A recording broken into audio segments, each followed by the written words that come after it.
Starting the live stream here. You are live now, so. And we're going to begin Yeah, here that's with right. Michael Omartian's first track on his first album. Enjoy. How your people cry. What's the answer? Don't let it change the way we live or die. No matter where you run, you gotta pay for what you've done.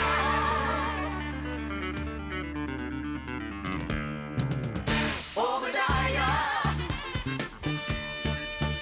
open Edom's eyes. Heaven's fire will soon be laid upon your earthbound lives. Let there be no doubt you're gonna get what you give out. I could set you free, but you must turn back to me.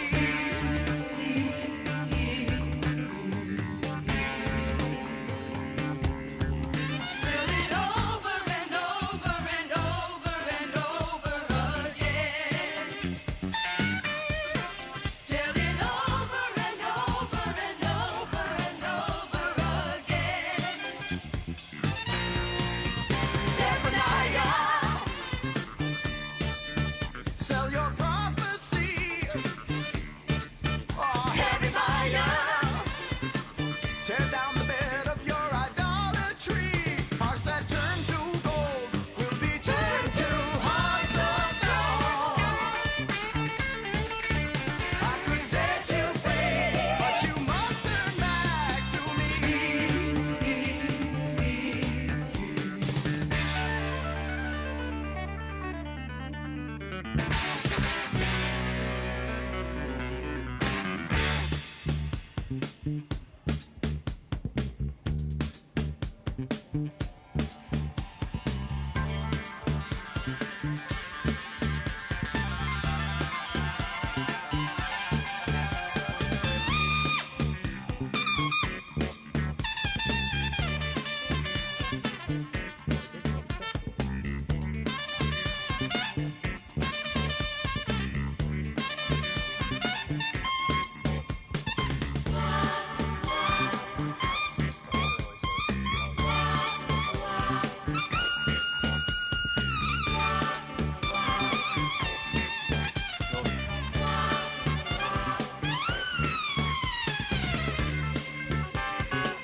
Sound like a little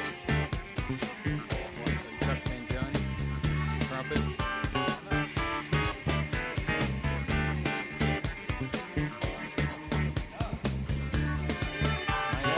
Oh no.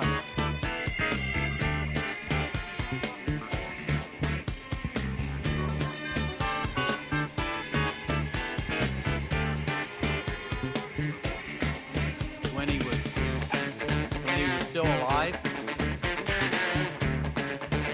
Carl. You saw him live.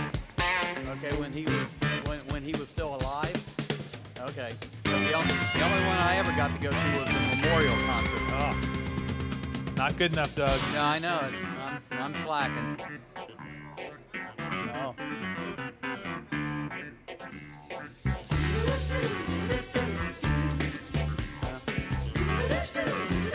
Yeah. Heck yeah. 82.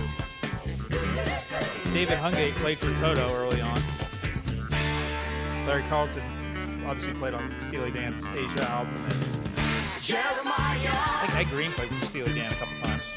how great your pain must be to have the answer, and yet the people still refuse to see. Let there be no doubt, there is only one way out. I could set you free, but you must turn back to me.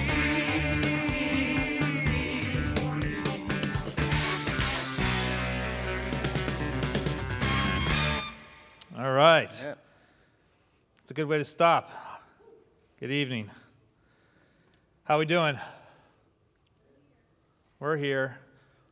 You ready to rock? Yeah, this is going to be fun. we're starting to get into it. This is going to be the most thorough dive into the main rock musicians in the 1970s. We'll leave out some, and we'll hit more of them later as we can. But these are going to be a lot of the biggest names, so I'm looking forward to the journey. There's going to be a lot of music, and we're going to talk over a lot of it, and we'll kind of break in between artists as we have some conversation to have. But let's go ahead and get started.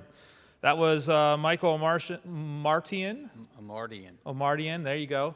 I always thought it was Michael Omartian, but whatever. I'm not from the 70s.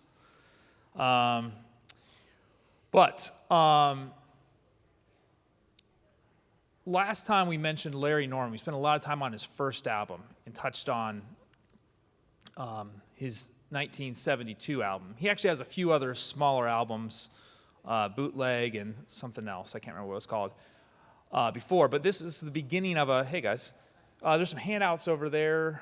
You might want, just grab a couple, of a trilogy of albums. So this 1972 Only Visiting This Planet album is the first, kind of, thematically it's supposed to be emphasizing the past at some level. His 1973 album will be more about the present, so to speak, thematically, and then the 1976 album, which we'll hit as well, will be the third album of that, more about the future, whatever, thematically. But we're going to journey through Only Visiting This Planet. We heard some of the songs, but you really need to take a journey on what is maybe the best Christian music album of all time, depending on who you talk to. There have been different rankings at different times, and it's been number one, number two, wherever. It's been at different places. So, jog your memory here. We remember one of the best Christian music songs. From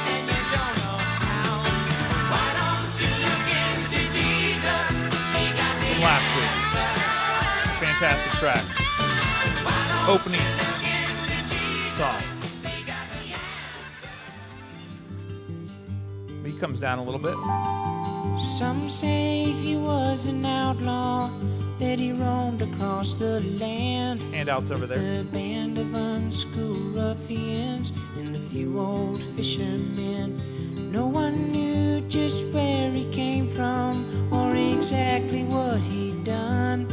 But they said it must be something bad that kept him on the run.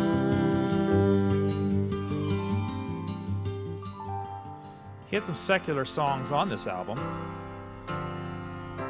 You came into my life, you took me off the shelf. Personal song. You told my name to me and taught me what to do. It's a little bit of a Let It Be vibe. But then you went away and left me by myself. I feel completely lost and lonely without you.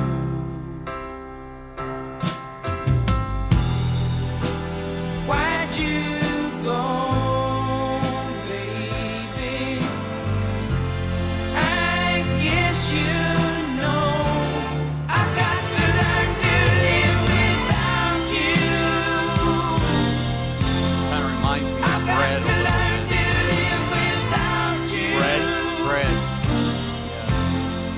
I've got to learn I guess you have to listen to the 70s to really know that music, but yeah, without you. great music, beautiful. Of course, the remake of I Wish We'd All Been Ready. Why not have more orchestra when you have George Martin arranging your strings and so on for you? He arranged stuff with the Beatles. Children died, the days grew cold. A piece of Some handouts over here. buy a bag of gold. I wish we'd all Almost been every track on this album is gold. I got a ticket for Southeast Asia. I packed my camera and press card badge. They only paid me to stay the weekend. What if I never come back? I see the Later on in the song, we cut ahead. how red the mud becomes. I've got a close-up view. And the 6 o'clock news. What can I do? All those kids without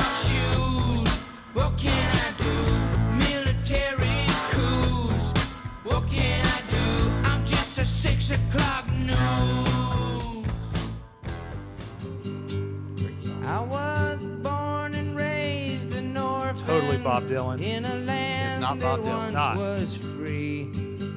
In a land that poured its love out on the moon. Kind of trying to import that protest And sound I into grew his. up in the shadows themes. of your silos filled with grain. May or may not work as well. But you never helped to fill my empty spoon. And your money says in God we trust, but it's against the law to pray in school. You say we beat the Russians to the moon, and I say you That's start your such a children Bob to do Dylan it. sound. My goodness. And then another secular song. Just gorgeous, though. Kissing you like I'm afraid, but I know I'm being played with, and you leave me when you get the chance. Off you go. Just a wide range of expression. Of the night, like a bird in freedom's flight, you're thinking only of deliverance.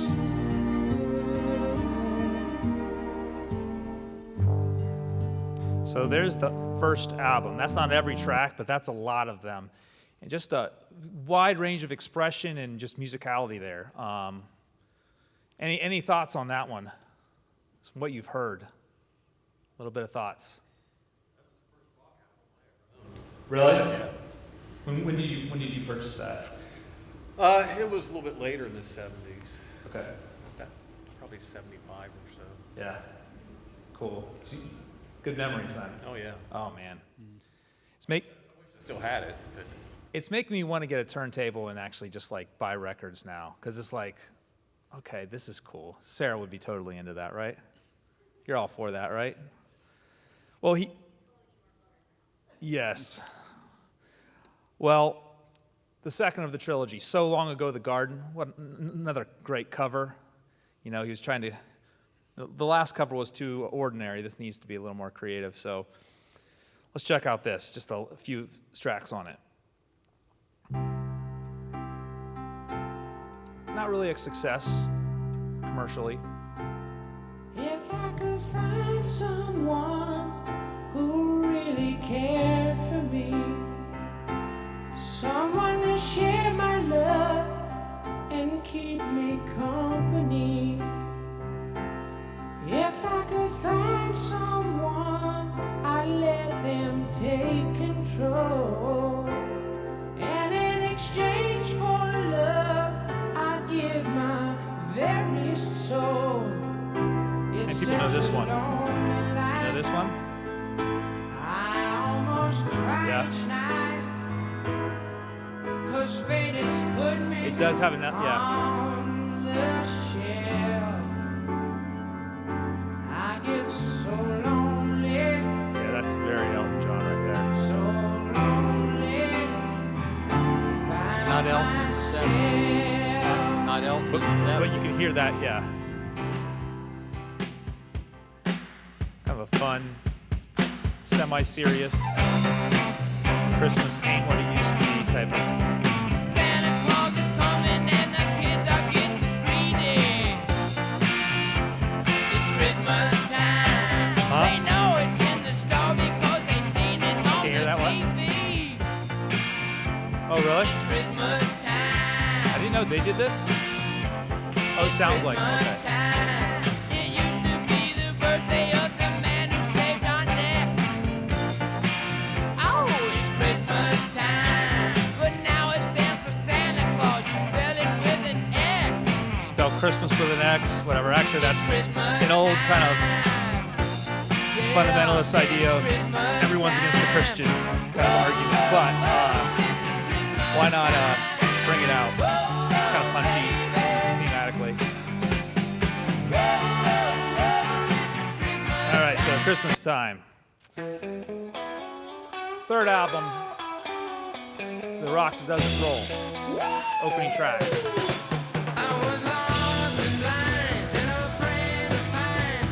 You own this one? Oh yeah.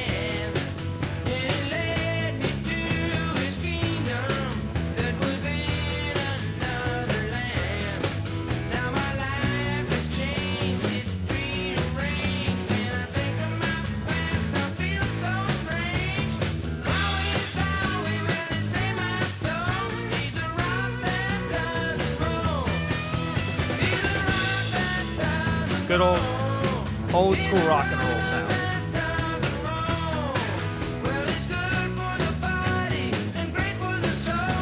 Someone's got to use all those easy metaphors and connections to rock. I don't know. Someone's got to do it. Larry Norman did it first. Remember this from Randy Stonehill's first album, his '71 album. This is that first album that he's going to release on his own label, Solid Rock Records.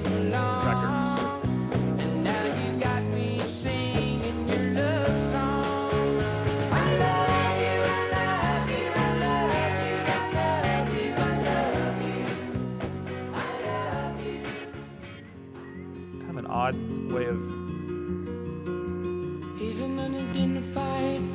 This return of Jesus on the clouds in this final judgment. These are themes that are going to be taken up a lot by these Jesus freaks, if you will. So we're going to be creative with it.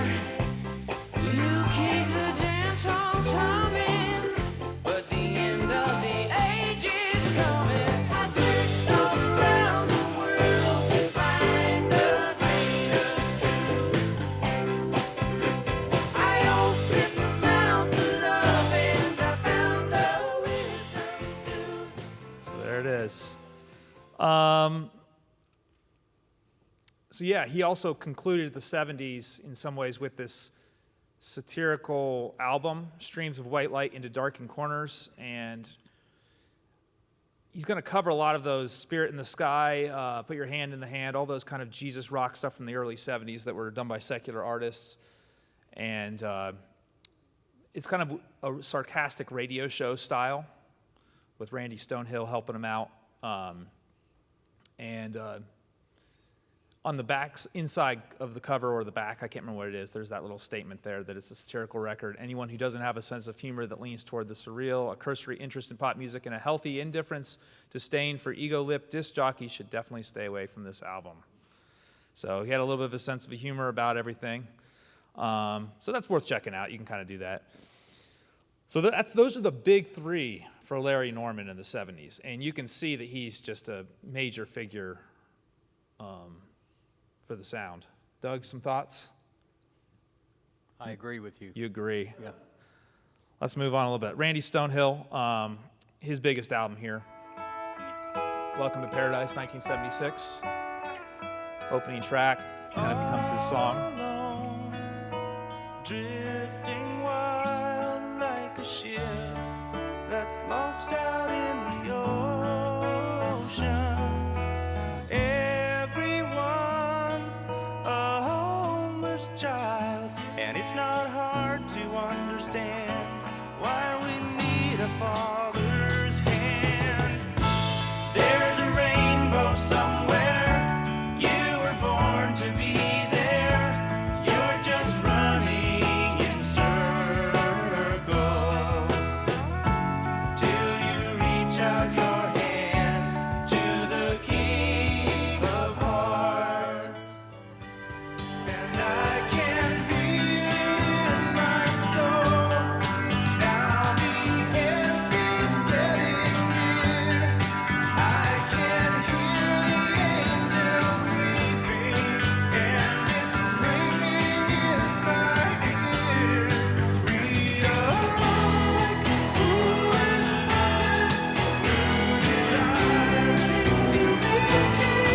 Anyone listen to Randy Stonehill back in the day, or okay? I don't know if it was the '80s Randy Stonehill or the '70s.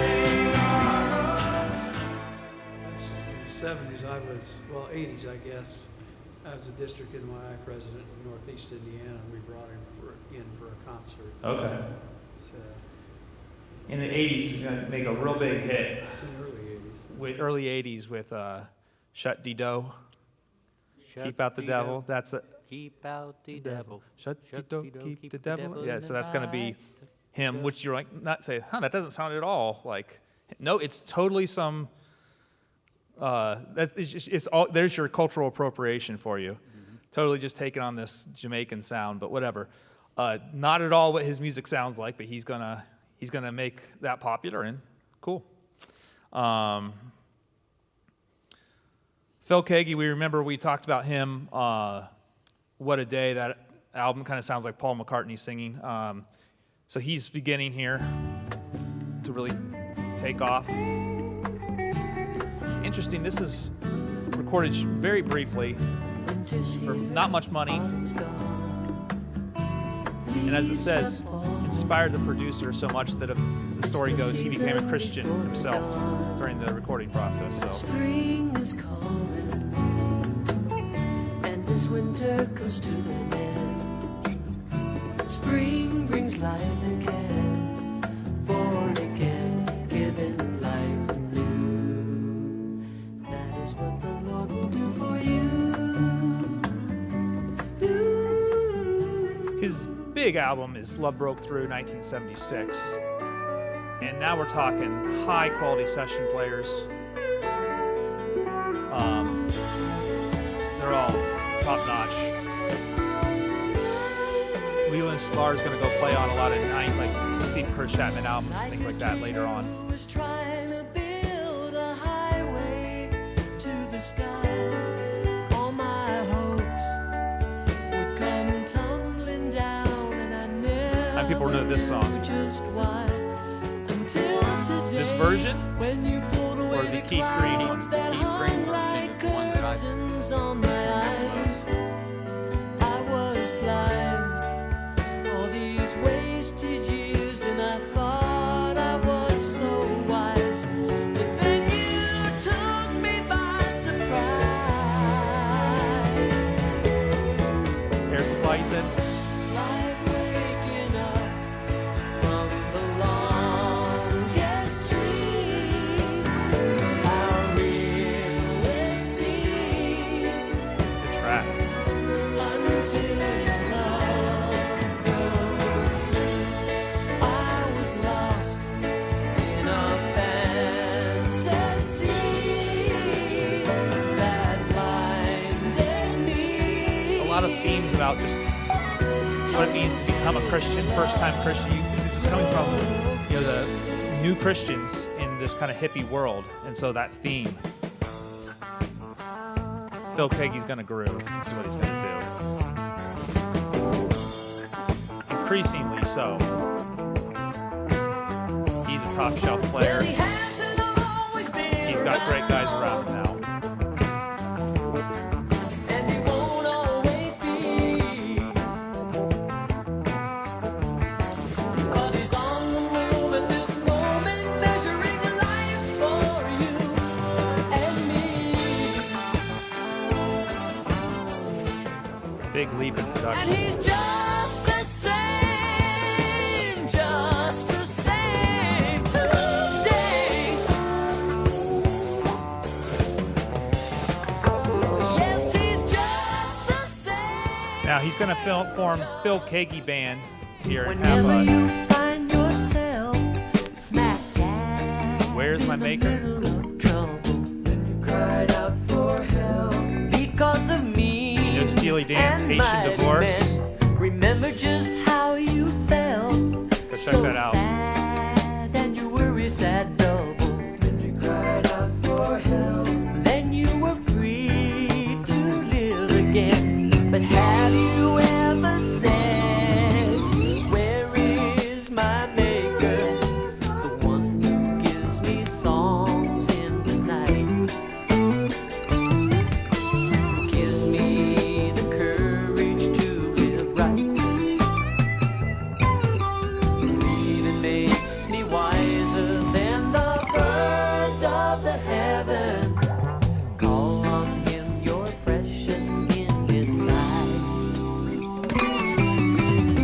Turned On the Light, also just another cool track.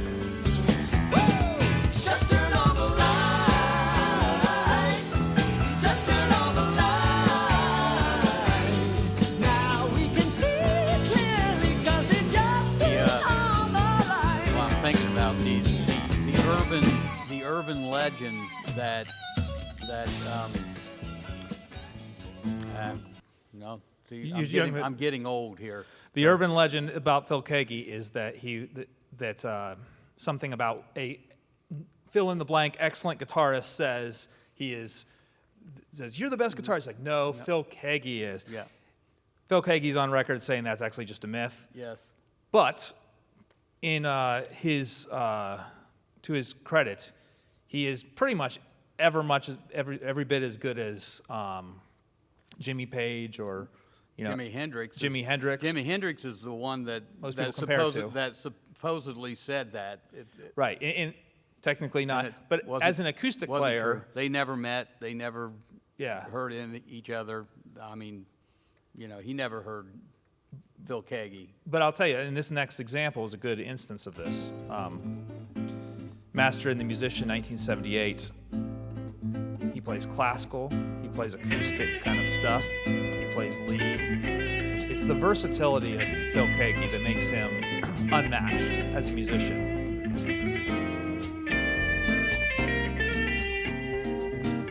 And so that's a little bit of taste. And that's going to be something you're going to do increasingly, just instrumental music. Just show off how good you are. And there's a market for that. You don't have to just be Christians listening to your music, because everyone wants to listen to excellence. So Phil Keaggy. Thoughts on Phil Keaggy before we move on? Yeah, he's still playing live, and kind of like a lot of has-beens in some ways. That's a mean way to say it, but they're still making money with their faithful followers, and he's surrounding himself with amazing musicians because they're going to want to play with him, and he wants to play with them, and so he has a small following still. Still making money that way. Yeah? He was with Randy Stonehill. Oh, okay. He's still at. Yeah, I mean, and there is a deep, strong connection with like Randy Stonehill, Phil Keaggy, Second Chapter of Acts, a lot of these groups. They all kind of were communicating with each other. Michael Omartian was definitely part of that group. And so that's kind of cool. Yeah. Great album, How the West Was Won. Yeah. A lot of them collaborated. That was the Second Chapter of Acts and Dan named David or something like that. Yeah, 2 LP album set. Yes. Yeah, that's right. And a lot of times the songs are being played from one album. They're all going to do it together, and that's pretty cool. There's a lot of that going on, and that's part of the specialness of this time, I think. Christian music type of thing happening, good musicians working together on different projects. Steely Dan's more associated with just studio rock, like in the studio thing, but yes, in the sense that there are a lot of session players, a lot of the same coming together to help out a group. It's kind of a super group approach as well that a lot of rock artists would have taken. I don't know. So, and that's another thing that's cool. It's becoming its own industry, and there's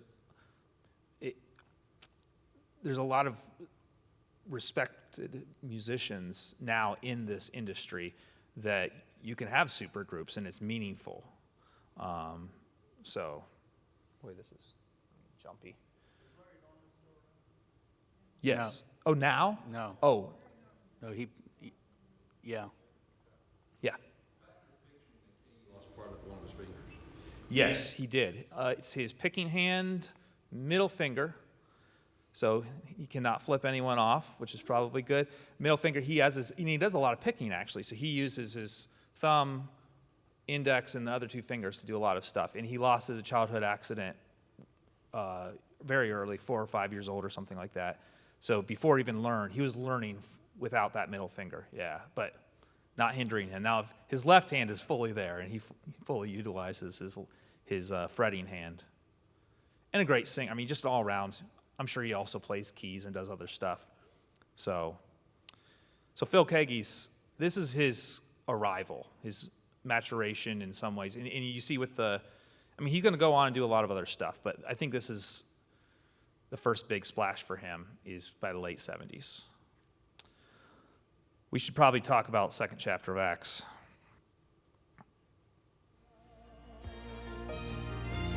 Their first album with footnotes. Big hit. Trio of vocals, all siblings here. Annie Herring, Nellie Bryson, Matthew Ward.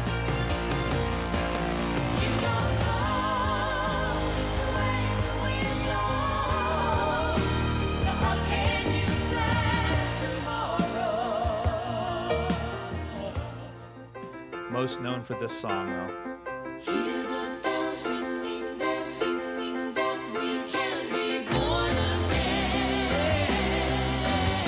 This is the original. There's some killer drumming on this, actually.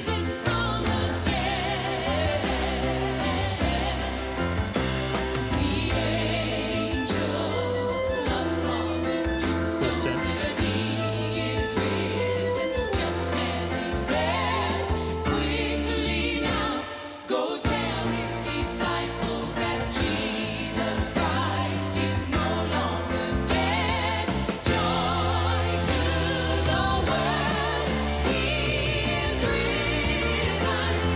Definitely one of the most powerful Christian music songs, contemporary Christian music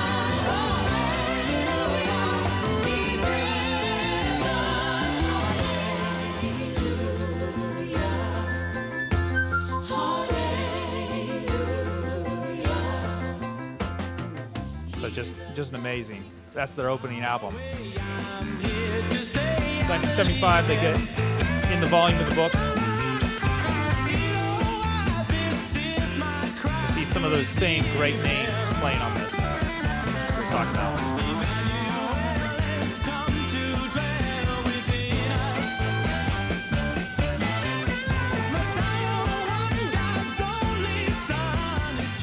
A little more cutting edge sound there.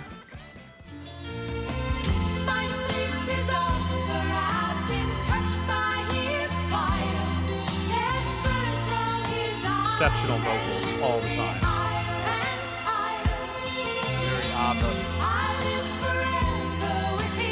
Yeah, that's it. Love you, New John.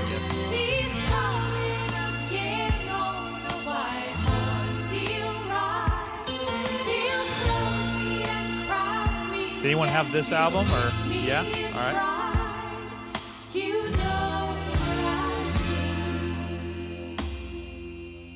How many of you have seen them? If this was the very last day of my life, I would not cry, 'cause I've been waiting for it, waiting for it. Instead, I'm sure I'd jump for joy and reach the sky, 'cause I've been dying for it, dying for it. And I know that there are those. So great album there. Those are just a few of those tracks there. Love, the skies are shining so bright today. Mansion Builder, 1978 album. Miracle could happen. Just don't let those dark clouds get into the way, and don't let your faith get dampened. Fantastic vocals. A lot of subtlety. And ease it away like a summer rain. Let his love flow through your harvest of grain, and let his fire burn up your chaff. Get a hold of his rod and staff. He'll lead you through the desert, he'll take you through the paths. Get a hold of his rod and staff. I've been told that there are those. And you can hear that mainstream sound where they can kind of easily go from cutting edge to a very adult contemporary acceptance, which is part of what they're criticized for by some, is how easily they were adult contemporary sound. But it's just excellent musicians, so who cares what they're doing? And that there is a morning star who knows lose my mind. So why should I worry? Why should I fret? 'Cause I've got a mansion builder who ain't through with me yet. Why should And then concluding the album, that our journey of it. Well, haven't you heard? Haven't you heard that the time of man is closing? Well,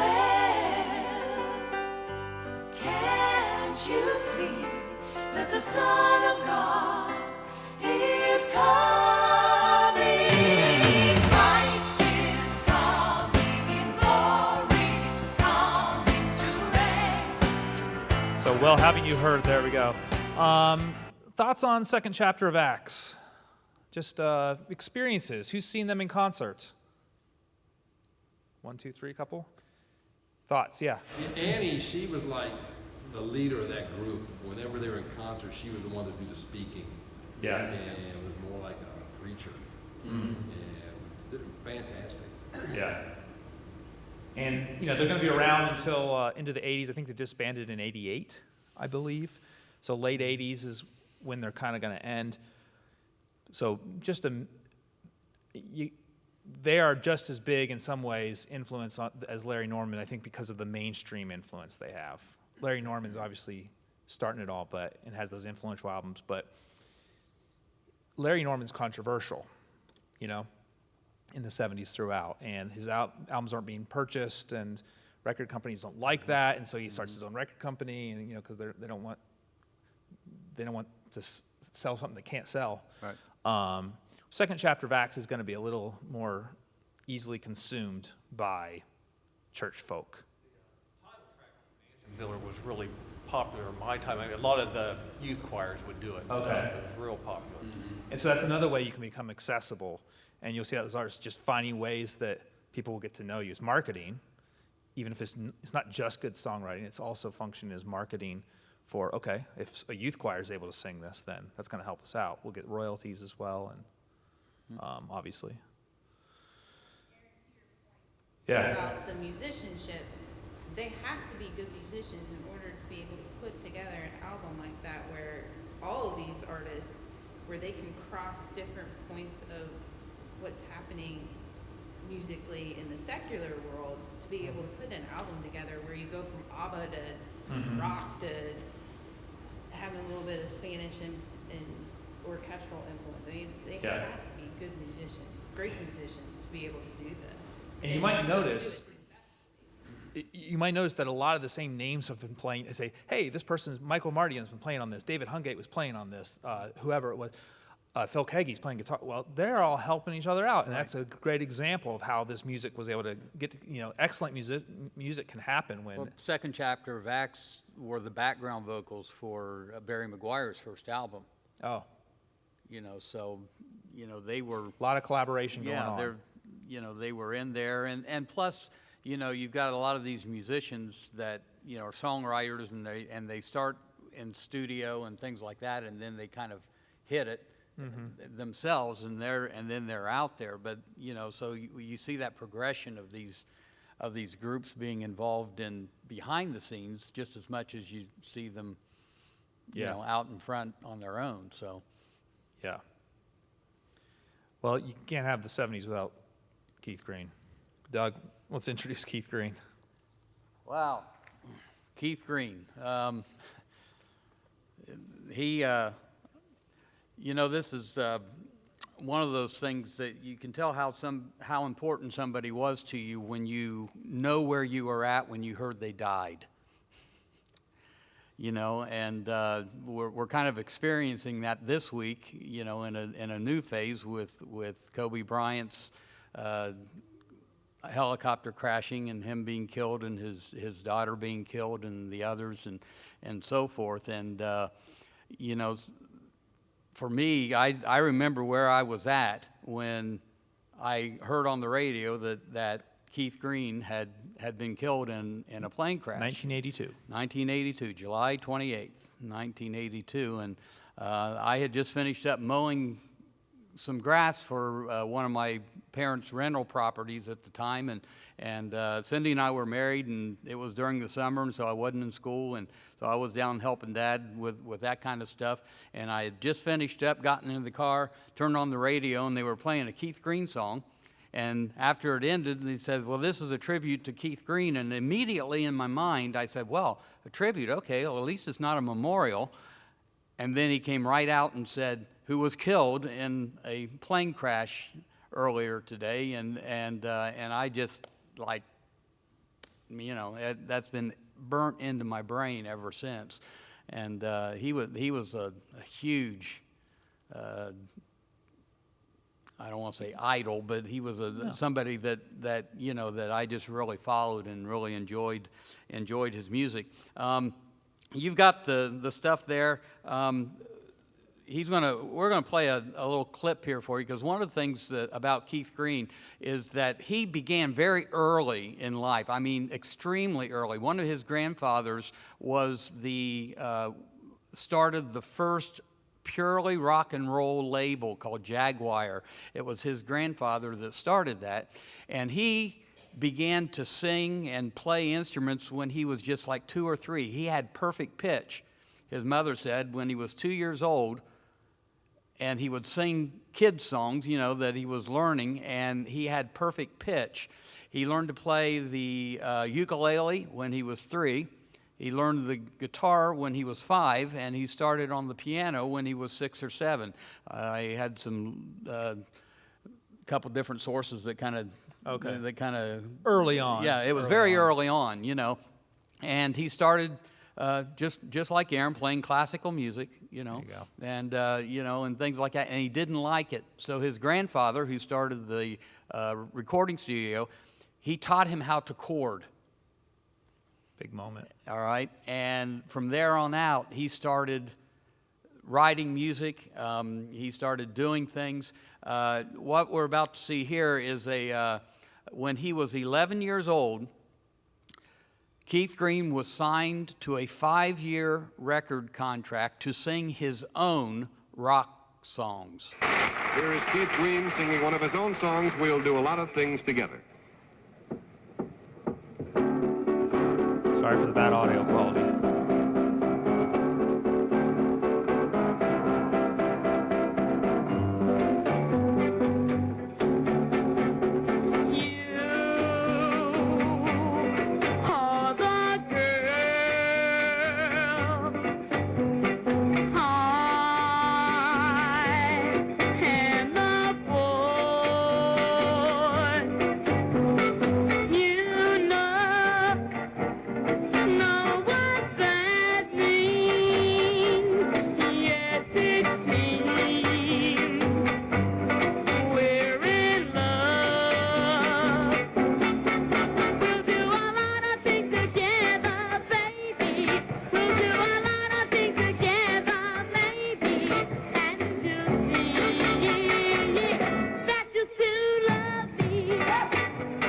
That was his secret on the I've Got a Secret game. Yep. I just signed a record contract, and I'm 11.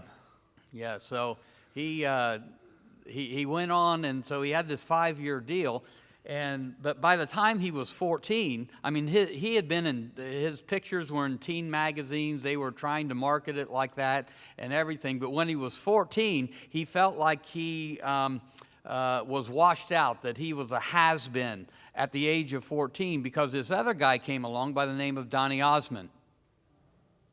And everybody loved Donny Osmond and the Osmond brothers, and then Marie Osmond, and they were the thing, you know. And I can remember that when I was in junior high, the school that I had, we had a student lounge area that you could go to if the teacher would let you out, you know, out of study hall or something like that, and you go to the student lounge, and there were posters of Donny Osmond all over the place. It's like, you know, there was nobody else in the world but Donny Osmond to all the girls at that time. So he ran away a year later from home, He ran away a year later from home and began journaling and keeping track of things. He was still writing music. He still had contracts with record companies to write music, rock and roll songs for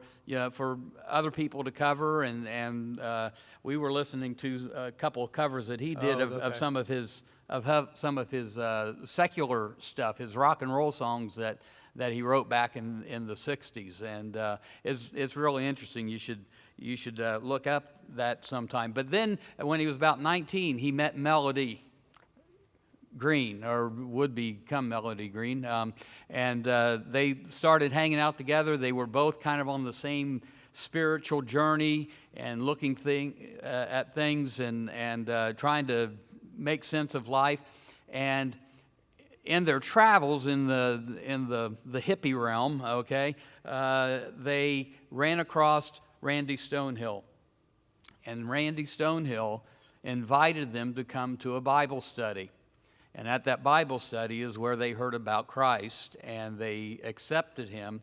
And he was 21 years old when he came to know Christ. And immediately he opened up his home and started bringing people in and sharing with them about what Jesus had done. And that home ministry eventually grew into what became Last Days Ministries. All right, for those of us that can remember back that far. All right, some of you weren't alive yet, but no.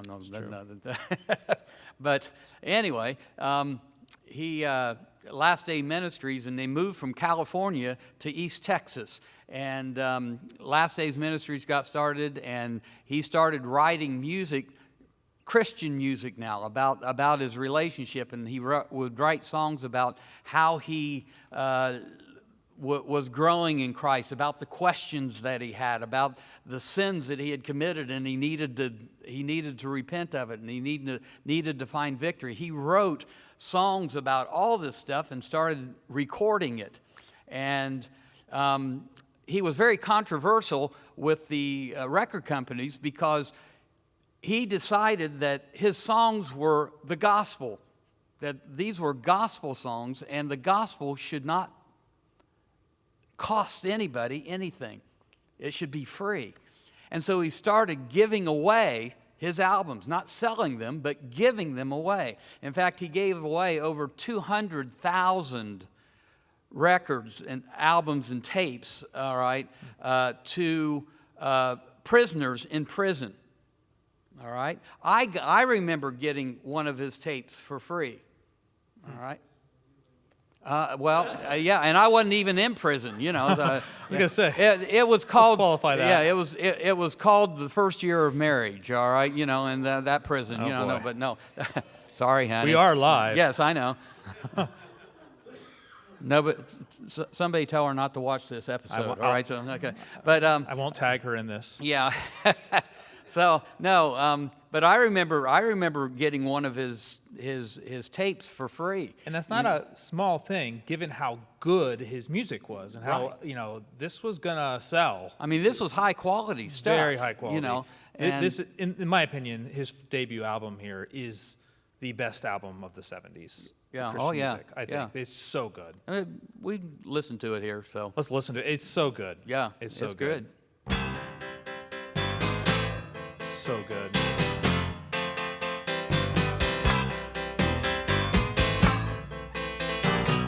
I found it hard to believe someone like you cared for me. You put this love in my heart. I hear a little bit of Freddie Mercury.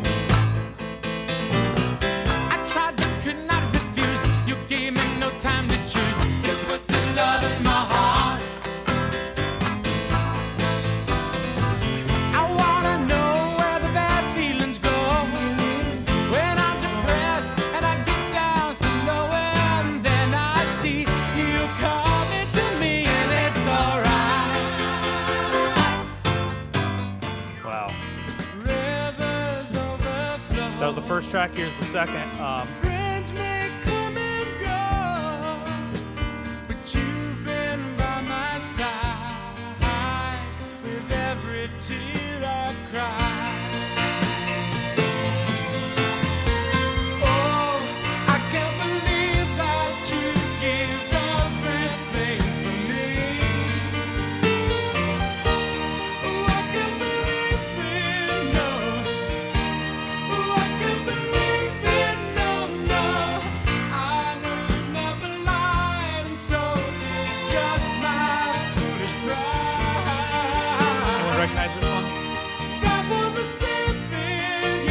this album? This is the album Why I Want a Turntable. This is the one of them. This next song, it's 77. If you know Toto, their debut album, is the exact same feel as Manuel Run, but it's Sony Music, and I'm not going to get flagged on YouTube for this. People smile at me and ask me what it is that makes them wanna be just like I am. So I just point to you and tell them, yes, it's true. I'm no special one, I'm just one man. It's because of you. Yes, this is all one album. Love it. And because of you, I can raise my hands and reply and say I'm happy because of you.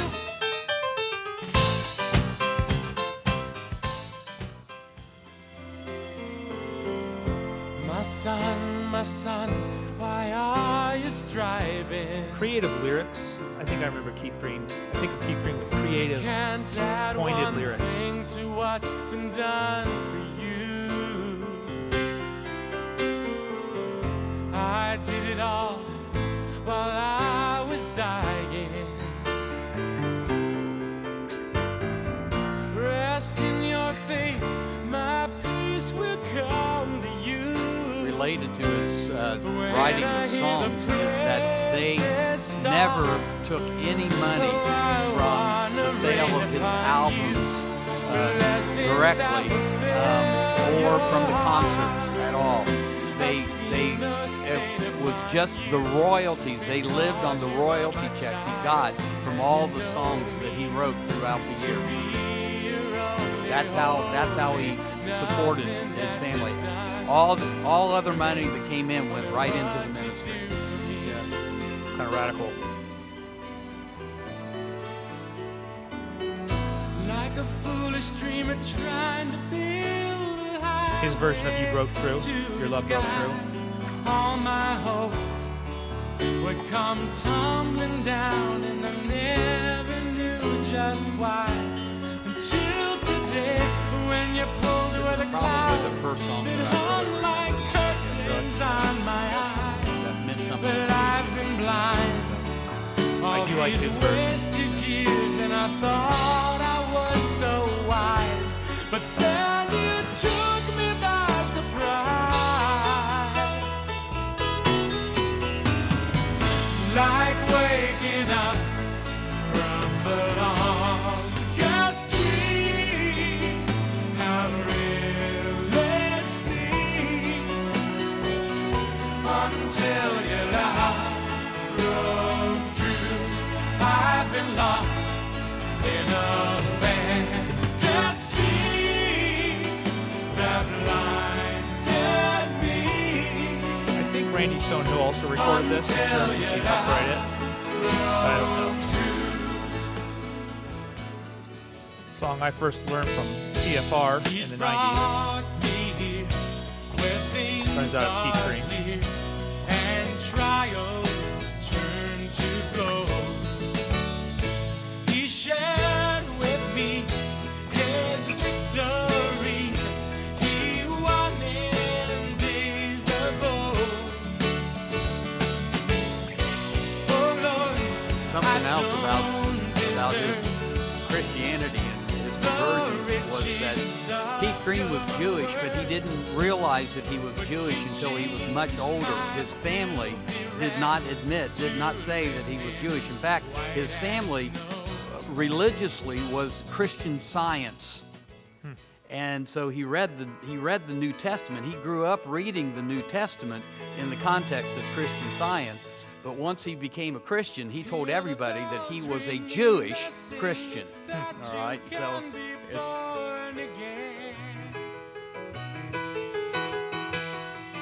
hear the bells ringing, they're singing, Christ is risen from the dead. The piano playing is very prog upon the rockish. tombstone said he has risen If you know know Emerson, Lake, and just Palmer. as he said, quickly now, go tell his disciples that Jesus There's a lot of Christ mixed meter in this is song, no with odd longer rhythms like this. dead.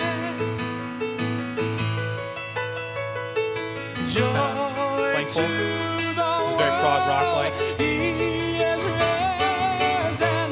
Hallelujah. He's risen. Hallelujah. No soprano to hit this. He's risen. Just him. Hallelujah. Okay, get ready, Greg. Here we go. Band in. Hallelujah. Hear the bells ringing, they're singing that you can be healed right now. There we are. Full prog rock in there. Hear the bells ringing, they're singing, Christ he will reveal. His second album's great. Soften Your Heart, opening track. So many times I've tried to tell you, but I don't think you've been listening.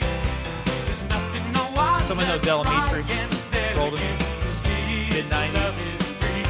That's what this song You're is. so proud of saying you're a seeker, but why are you searching in the dark? You won't find a thing until you soften your heart. La, la, la, la, la, la.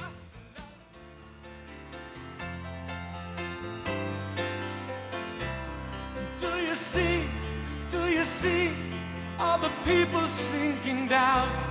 Don't you care, don't you care? Are you gonna let them drown? How can you be so numb not to care if they come? You close your eyes and pretend the job's done. Oh, bless me, Lord, bless me, Lord. You know, it's all I ever hear. No one aches, no one hurts, no one even sheds one tear. But he cries, he weeps, he bleeds, and he cares for your needs. And you just lay back and keep soaking it in. Oh, can't you see it's such a sin? 'Cause he brings people to your door and you turn them away as you smile and say, God bless you, be at peace, and all heaven just weeps. 'Cause Jesus came to your door. You've left him out on the streets. There's Keith Green. Just he has a way with words and a way of and passion. You can hear him singing and expressing. Had he not died in 1982, he may have dominated. And who knows what it would have with sales, but yeah, like, who knows? But Just as a music, I think he could have dominated the '80s Christian music, and I think. And you hear it here, you know, you hear it in these songs that these songs were very missional. You know, I mean, they were trying to get a message out to you about something very radical. And in '82, a few months before his death, he and Melody had gone to Europe. They had gone on a trip to Europe, and they were in some places like Denmark, and I can't remember some of the other places, but they were visiting missionaries that were working with people on the streets there, with drug addicts and you know, prostitution and things like that. And they asked him, they said, what can we do to help? And he said, send people. We need people here to help us. We don't have enough people to do what needs to be done. And so when they got back from that, he said that his fall concert tour in 1982 was going to be focused on sending, challenging people in the United States to go into missions in other parts of the world. Well, he didn't get there, all right? He died in late January there, and it was, you know, it just blew everything apart. But when they put together the memorial tour, they did it with that thought in mind of challenging people to get out there and to get involved. And you have to understand, and this is, to me, I got to tell you, the Lord has just really been messing with my head on this one. He was saved when he was 21 years old. He died when he was 28. So everything that he did, all of this music, everything that he accomplished in 7 years. You know? And I gotta tell you, that has really challenged me. I think part of that also, there's some warranted cynicism about what about these new convert hippies types. But are they gonna really last and gonna fizzle out? Should we actually, do they matter really in a lot of ways? And I think he speaks to how much a new believer, a new Christian with fervor and talent can impact. And so I think in some ways he's a good example of, you don't have to have lived and have all this experience. A British teacher and evangelist over there, and Leonard Ravenhill really helped him a lot, and he came in and helped to shore up that lack of experience and lack of knowledge there. But he was just so focused on, hey, people need to know this. They need to know about Jesus. They need to know about what he's done for me. And in 7 years' time, you know, right, he did something that we're still talking about today, you know, and the music is still meaningful. And maybe more so because of how all in he was with his life. Perhaps. So, I mean, no compromise. That was the name of the album, and that's how he lived. You know, that's how he lived. He will have an album in the '80s. What was the 1980 album? The Egypt one. Want to go back to Egypt. And we'll hit that some more later. For the sake of time, we were going to talk about Randy Matthews. Has anyone heard of Randy Matthews? And Barry McGuire. We will hit them next time. I do want to leave us with a few other bands that it'll be easier to do to end with, and we'll continue there, that came about in the 70s. Petra. Yeah. They start.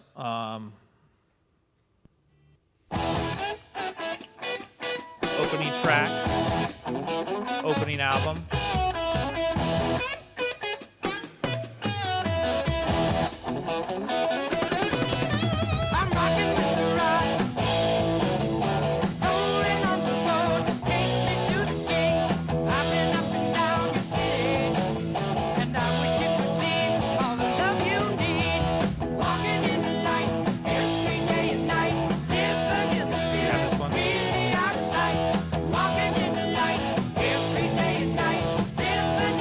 Petra's really going to be coming in the 80s, but they're starting out though. You might notice this phrase here from last time.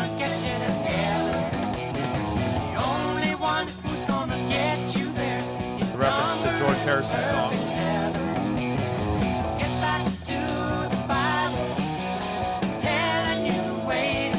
Emphasis of the Bible and all this stuff, very much that kind of conservative default theology of a lot of early Christians is going to be sung here in rock music.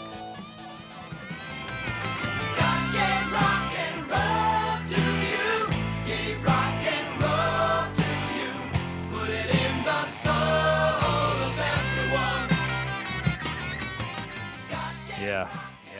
Like that one. I guess this is the one we're actually on here. Third album here.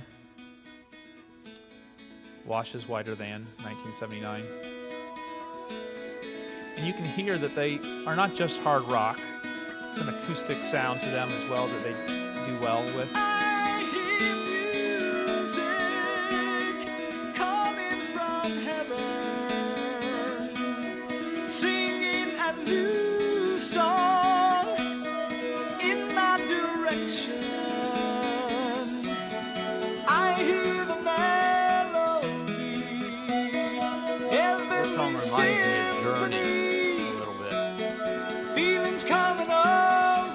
Bit of Kansas sound too, you know?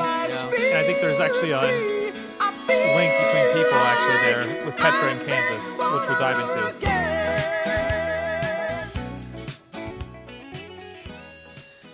And then I kind of recognize this song.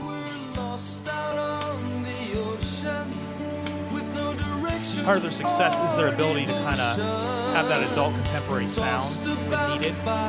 They've always had that kind of thing.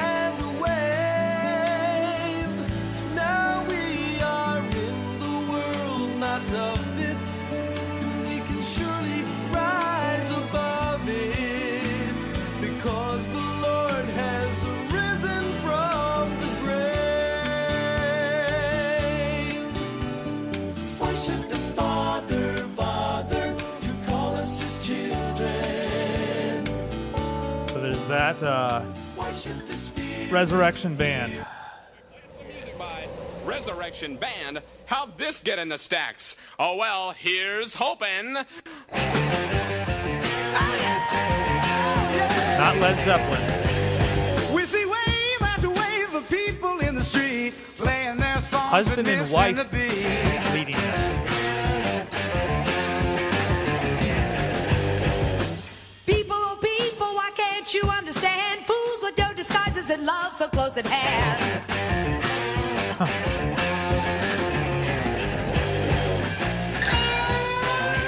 So heavy rock, controversial, had to be released on a totally separate label. Sweet Comfort Band was going on. Anyone know Sweet Comfort Band? Yeah.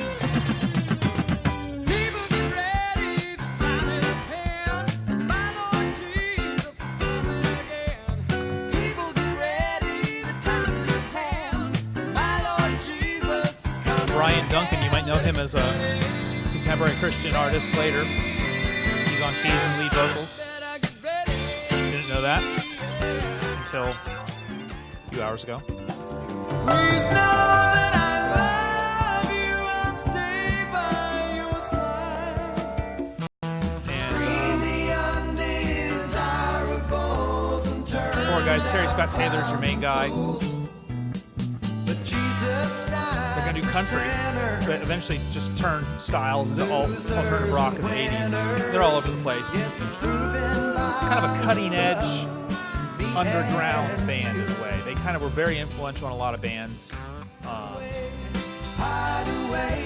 This is their debut album there. Dusty Road for this next song here. Sweet solitude and rest. When I feel that ceiling falling all around me, let me hide away. Their second album, Shotgun Angel.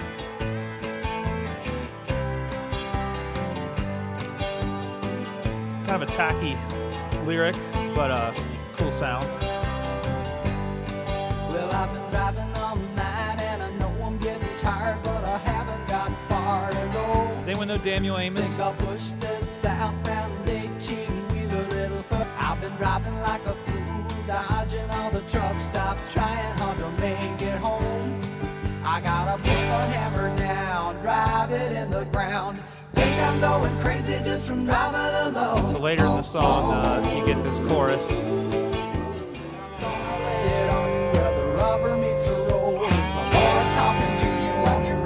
Those are one of their better tracks on this album.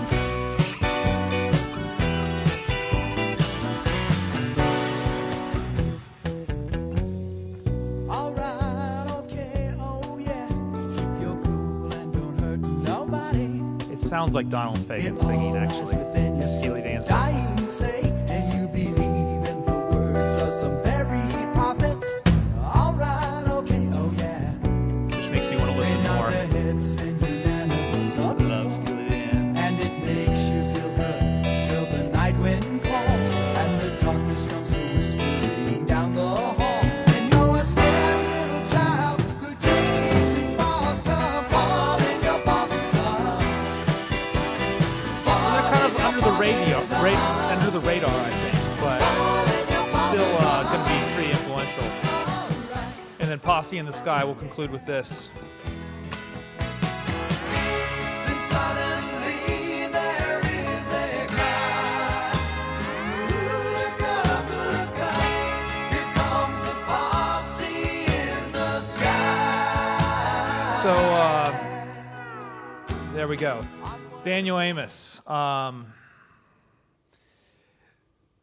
Lots of interesting sounds they're going to create. A lot of interesting. They're going to change a lot, and so we'll kind of follow them through in the 80s as well. Obviously, we'll be tracking with Petra and a lot of these artists. So, concluding thoughts. I know we're basically out of time, but concluding thoughts on things you've heard before we go. Yeah, Monty. Keith Green, back I know in the 70s and 80s, it was really big with YWAM, Campus Crusade, Youth for Christ, college people coming into high schools, and they were, we were listening to these tapes and all that kind of stuff because of his message. And that John the Baptist thing, I liked that because he definitely was known for that short window of time. Yeah. Mm-hmm. Much more cutting edge than everyone else that way. Yeah. Yeah, they were going to, YWAM was going to be, they were going to use them in that fall tour. When they went out, they were going to use them to help get that missionary message out there. So, other thoughts? I really like the 70s music. I do. And I like that the production's better and the musicians are starting to be great. And the best era.